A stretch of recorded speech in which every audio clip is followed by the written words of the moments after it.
કામરેજ અને કોસંબા પોલીસ મથકના મોબાઈલ ચોરીના બે આરોપીને ₹57,000ના મુદ્દામાલ સાથે વડોદરા 4 રસ્તેથી વડોદરા પોલીસે ઝડપી લીધા।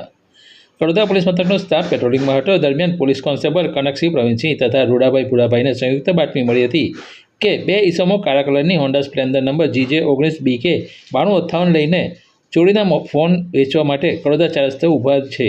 તેવી ચોક્કસ બાતમી હકીકત આધારે વડોદરા 4 રસ્તા ખાતે જતા બાતમીવાળા ઈસમ મળી આવેલ તેઓ પાસેથી ચોરીના અલગ અલગ કંપનીના મોબાઈલ ફોન નંગ 3 તથા ચોરી કરવા ઉપયોગમાં લીધેલ મોટરસાઇકલ સાથે પકડી પડેલ, જેના કબજાથી મળી આવેલ મોબાઈલના EMI નંબર મેળવી વડોદરા પોલીસ સ્ટેશન તેમજ બીજા અન્ય પોલીસ સ્ટેશન ખાતે મોબાઈલ ચોરીની ફરિયાદ અંગે ખાતરી અને ખરાઈ કરતા કામરેજ પોલીસ મથકે મોબાઈલ ચોરીના 2 ગુના તેમજ કોસંબા પોલીસ મથકે 1 મોબાઈલ ચોરીનો ગુનો નોંધાયો હોવાથી પકડાયેલ આરોપી વિજય ઉર્ફે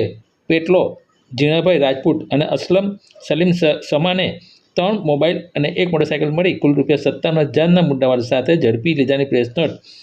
શનિવારે રાત્રે 9 વાગે પ્રાપ્ત થઈ, જેની આગળની કાર્યવાહી કરવા માટે કામરેજ અને કોસંબા પોલીસને આરોપી સોંપવાની તજવીજ હાથ ધરી છે।